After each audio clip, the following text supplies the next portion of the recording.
Hello students, या व्हिडिओमध्ये आपण प्रॅक्टिस सेट 1.3 मधील क्वेश्चन्स बघणार आहोत. Question 1, if a equals to is the element of set a b c d e, b equals to c d e f, c equals to b and d equals to a and e. आता इथं काही sets आणि त्याचे elements दिलेले आहेत बघा. Then which of the following statements are true and which are false. याच्यामध्ये कोणते स्टेटमेंट हे ट्रू आहेत आणि कोणते फॉल्स आहेत हे आपल्याला लिहायचं आहे. पहिलं बघा, इथे C is a subset of B. C काय आहे? B चा सबसेट आहे असं स्टेटमेंट आहे. जर हे जर ट्रू असेल तर C मधले सर्व एलिमेंट्स हे काय पाहिजे? B मध्ये पाहिजे. C मधील सर्व एलिमेंट्स हे B मध्ये पाहिजे. मग आता C मध्ये कोणते आहेत? B आहे का? इथं तो हा एलिमेंट इथं B मध्ये ह्या सेट मध्ये नाही. D आहे, परंतु आपल्याला एक जरी नसेल तर तो सबसेट होणार नाही. मग आपण इथं काय लिहिणार? Element B of set C is not in set C. The element of set is not in B. तो B मध्ये नाही, म्हणजे हे स्टेटमेंट काय असेल? मग हे फॉल्स असेल. हे काय असेल? False. Element B of set C, C चा जो एलिमेंट B आहे तो या सेट B मध्ये नाही, is not in set B. Therefore this statement is false. A is a subset of D. A is a subset of D, म्हणजे A मधील सर्व एलिमेंट काय पाहिजे? D मध्ये पाहिजे, परंतु आहेत का? नाहीत. म्हणजे इथं काय लिहू आपण? पूर्ण एलिमेंटची नावं न लिहिता म्हणजे असं जरी लिहिलं, all the element of set A, all the element of set A are not in set D, are not in set D. Therefore this statement is false. हे स्टेटमेंट काय आहे? फॉल्स आहे. तिसरं, D is a subset of B. D हा B चा subset आहे, म्हणजेच D मधले सर्व एलिमेंट्स हे काय पाहिजेत? B मध्ये पाहिजेत. D मध्ये कोणता आहे? A E. याच्यामध्ये E आहे परंतु A नाही. मग हेच स्टेटमेंट घेऊयात, किंवा असं जर लिहिलं एका एलिमेंटचं, किंवा हे पूर्ण लिहिलं तरी चालेल. All the element of set D are not in set B, are not in set B. Therefore this statement is false. This statement is false. Next, D is a subset of A. म्हणजे D चे सर्व elements हे A set मध्ये पाहिजे. D मध्ये काय आहे? A आणि E. याच्यामध्ये ते A आणि E आहेत, म्हणजे हे स्टेटमेंट काय होईल मग? ट्रू. all the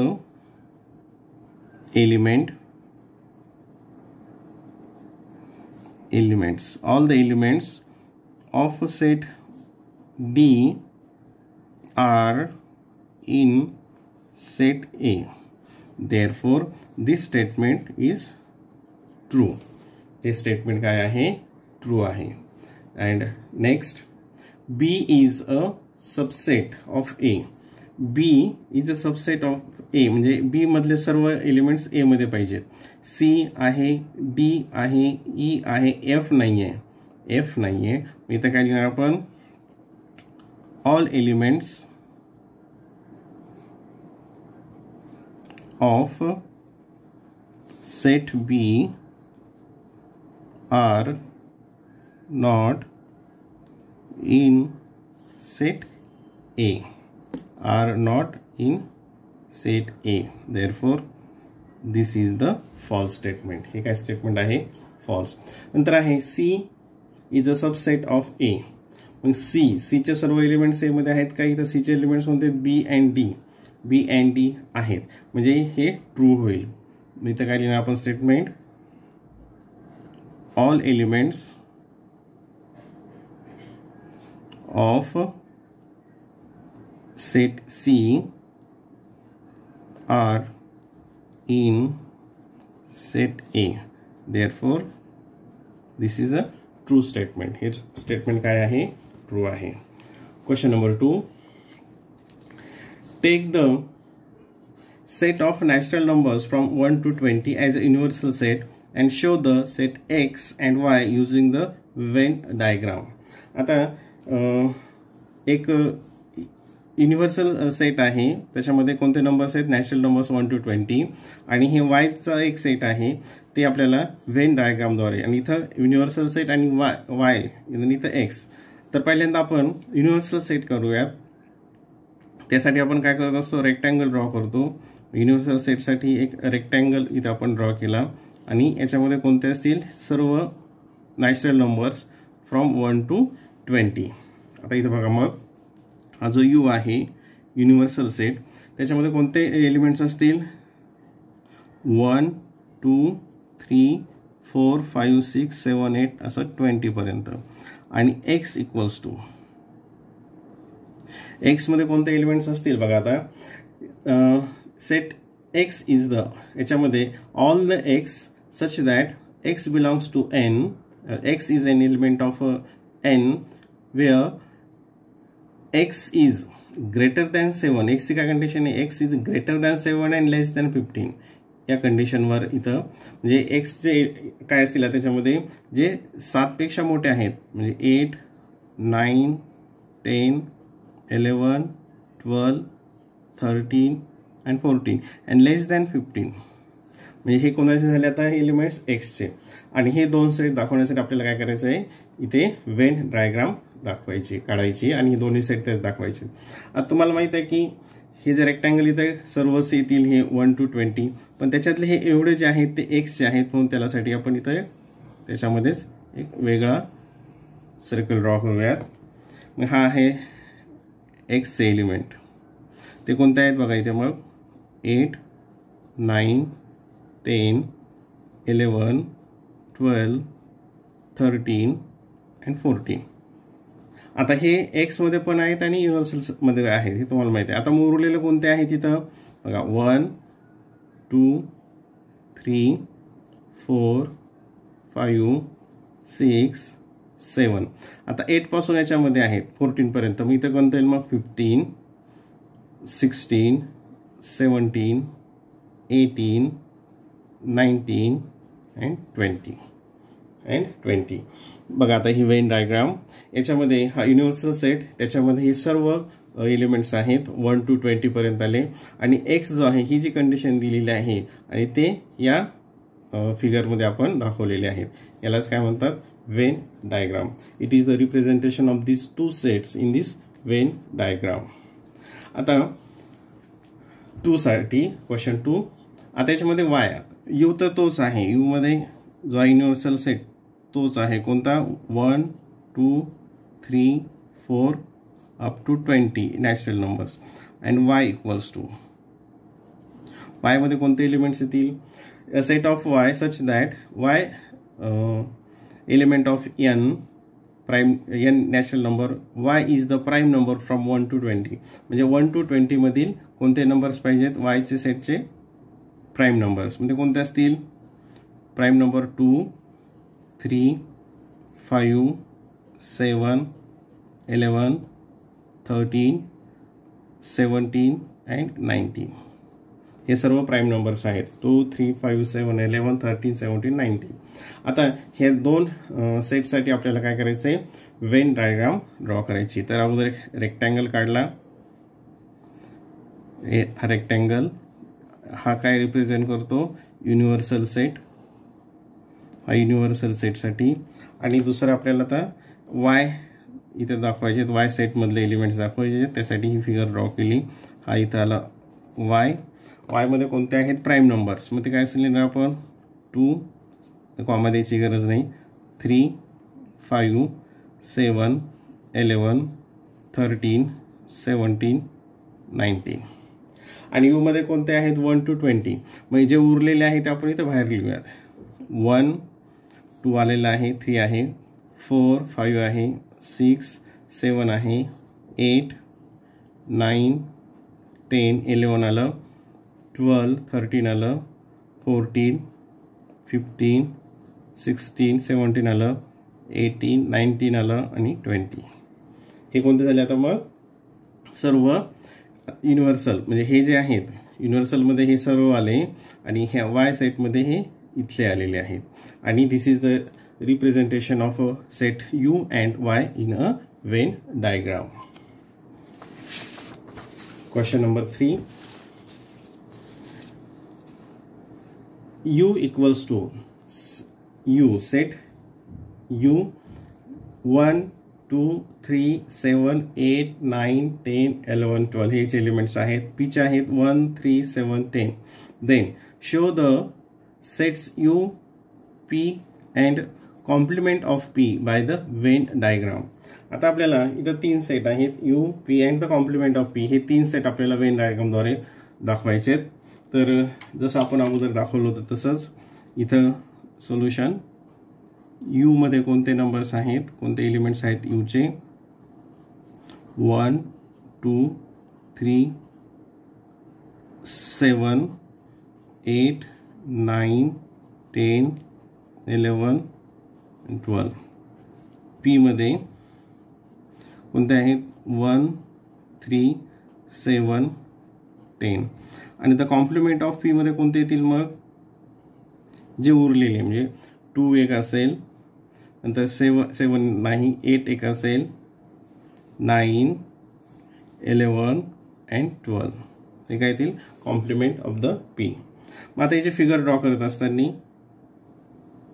एक रेक्टँगल ड्रॉ केला ज्याच्यामध्ये आपल्याला युनिव्हर्सल सेटसाठी हे आलं ते U मध्ये पीसेस एलिमेंट्स दाखवण्यासाठी याच्यामध्ये आपल्याला P चे एलिमेंट्स दाखवायचे. आता बघा P चे कोणते आहेत 1 3 7 and 10. उरलेले कोणते आहेत 1 इथे आला, मी इथं 2 असेल, इथून घेऊयात 2, नंतर 3 आला, 7 आला, 8 9 10 आला, 11 and 12.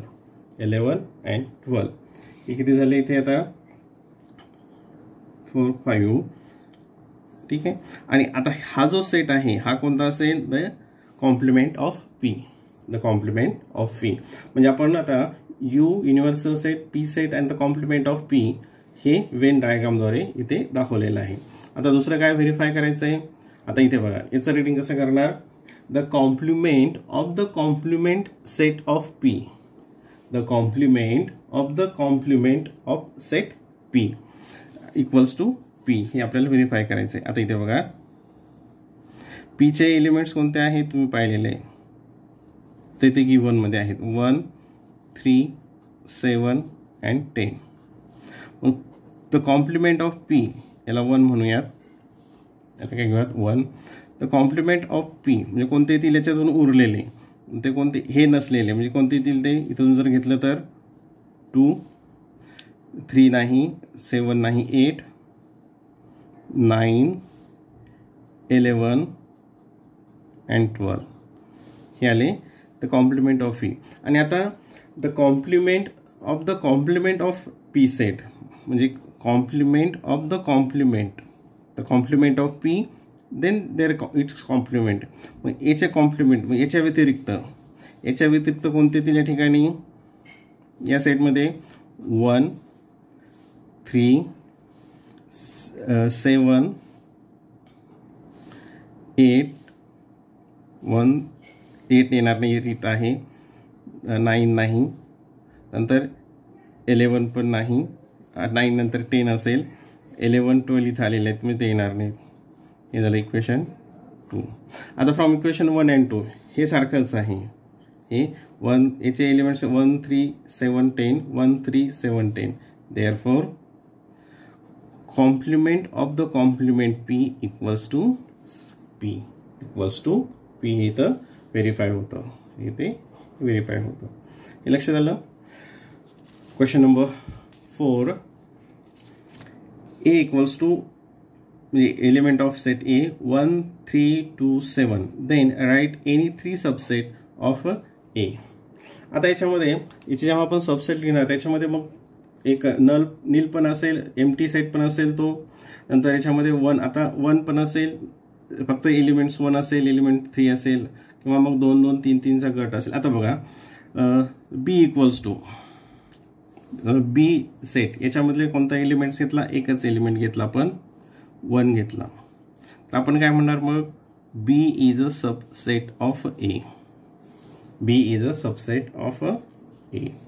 C equals to, C मध्ये आणखीन एकच एलिमेंट घेतला 3, आपण काय म्हणणार C is a subset of A. D equals to, एकच घेतला 2, D is a subset of A.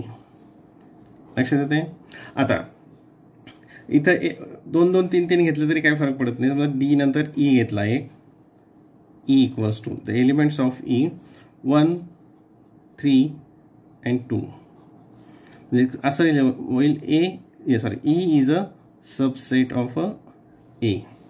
E is a subset, कारण याच्यामधले 1 3 2 हे ए मध्ये आहेत.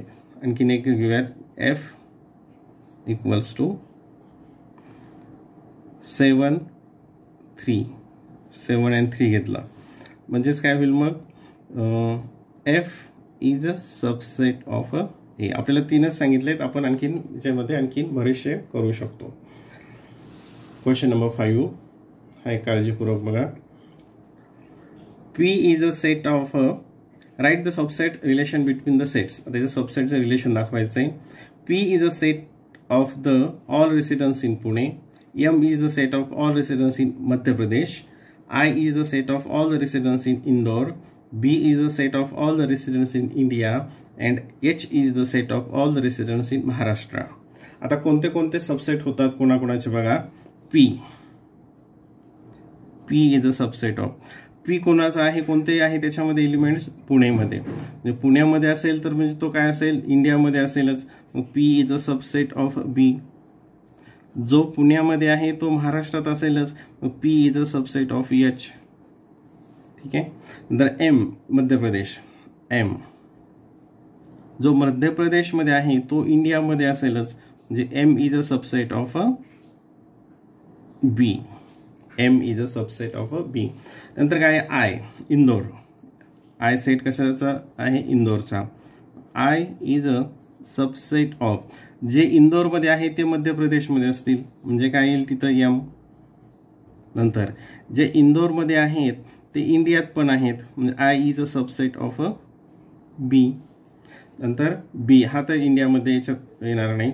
H is a set of all residents in Maharashtra, म्हणजे एच जे महाराष्ट्रामध्ये आहेत ते इंडियामध्ये आहेत, बी. म्हणजे इतके रिलेशन्स आपल्याला याच्यामध्ये फाइंड आउट करता येतात. आणि याच्यातलं क्वेश्चन 2 आहे, हे 1 साठी होतं. Which set can be the universal set for the above set.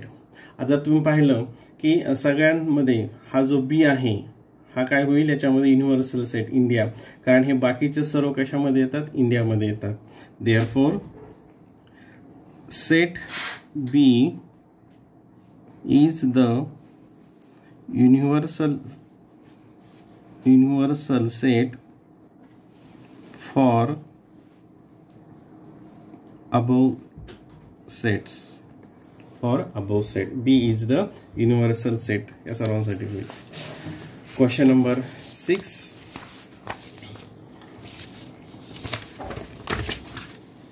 Which set of numbers could be the universal set for the sets given below? आता हे सेट दिलेले आहेत आणि याच्यासाठी युनिव्हर्सल सेट कोणते असतील. Which set of numbers could be the universal set? आता बघा इथं पहिलं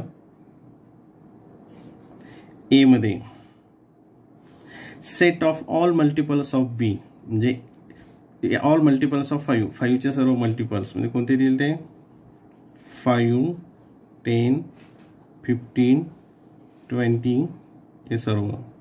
बी is a set of, B equals to set of all multiples of 7. B equals to 7 चा टेबल, 7 1 7 7 2 14 21 28 हे सर्व. सी मध्ये काय आहेत, सेट ऑफ मल्टिपल्स ऑफ 12, तो कोणता सेट असेल मग त्याच्यामध्ये 12, 24, 36, 48 ही. आता हे जे सर्व सेट आहेत हे कशामध्ये, हे तुम्ही जर पाहिलं तर कोणते नंबर्स आहेत, हे नॅचरल नंबर्स पण आहेत, होल नंबर्स पण आहेत आणि इंटिजर्स पण आहेत. नॅचरल नंबर्समध्ये कोणते येतात बघा, n equals to, natural numbers कुठून स्टार्ट होतात, 1, 2, 3, 4, 5 नॅचरल नंबर्स. होल नंबर्स कुठून स्टार्ट होतात, 0, 1, 2, 3. आणि इंटिजर्समध्ये काय असतात, सर्व negative and positive. i equals to, इथं निगेटिव्ह 2, निगेटिव्ह 1, 0, 1, 2, इन्फानाईट आणि इकडे इन्फानाईट. म्हणजेच काय होईल मग, हे जे आहेत natural set, whole set and integer, natural, whole and integer, हे काय होतील, universal set for this A, B and C. A, B, C साठी हे काय होतील, universal set. Therefore N, W or I can be taken as an universal set for set A, B and C. Question काय होता, which set of numbers could be the universal set for the sets given below. या सेटसाठी कोणते universal असतील, तर मग n असेल, W किंवा I असेल, can be the taken as a universal set for the set A, B, C. आणि याच्यामधील क्वेश्चन 2 आहे. क्वेश्चन 2 मध्ये बघा, P is a set of integers which are multiples of 4. आता हे P मध्ये कोणते आहेत नंबर्स, मल्टिपल्स ऑफ 4, 4 चे मल्टिपल्स. आणि T मध्ये कोणते आहेत, all the even square number, all the even square number. मग P चे एलिमेंट्स कोणते येतील, the second elements of P 4, 8, 12, 16 infinite. आणि T set T even square, even म्हणजे कोणते, 2, 4, 6, 8 याचे स्क्वेअर, याचे काय स्क्वेअर, म्हणजे 2 चा स्क्वेअर 4, 4 चा स्क्वेअर 16, 6 चा स्क्वेअर 36, 8 चा 64 याप्रमाणे. मग आता हे नंबर सुद्धा काय होतील, N, W और I मध्ये असतील. म्हणजेच काय, N, W और I are the universal set for this two sets. मग काय आपण स्टेटमेंट देणार, therefore any set, natural set, whole or integer, हे तिन्हीपैकी सर्व can be taken as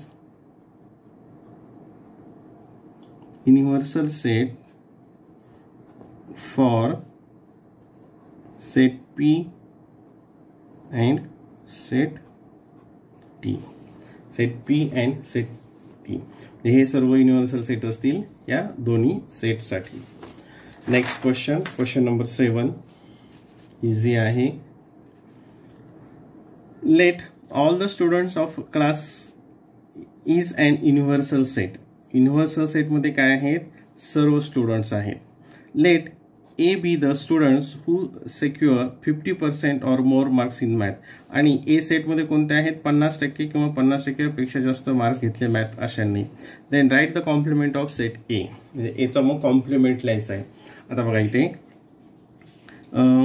U set, universal सेटमध्ये कोणते येतील, all the students, all the students हे सर्व स्टुडंट आले. नंतर A मध्ये कोणते येतील, student who secure 50% or more marks in maths. मग द कॉम्प्लिमेंट ऑफ A, सर्व विद्यार्थ्यांमधून हे विद्यार्थी गेले. मग उरले कोणते, की ज्यांना 50% पेक्षा लेस मार्क असतील, कमी मार्क्स असतील, ते कशामध्ये येतील, मग the complement of set A. The complement of set A म्हणजे कोणते येतील मग या ठिकाणी student who secure less than 50% marks in maths. याप्रमाणे हा प्रॅक्टिस सेट संपला. एकदा पुन्हा बघा, काळजीपूर्वक बघा, म्हणजे हे उदाहरण समजायला खूप सोपे जातील.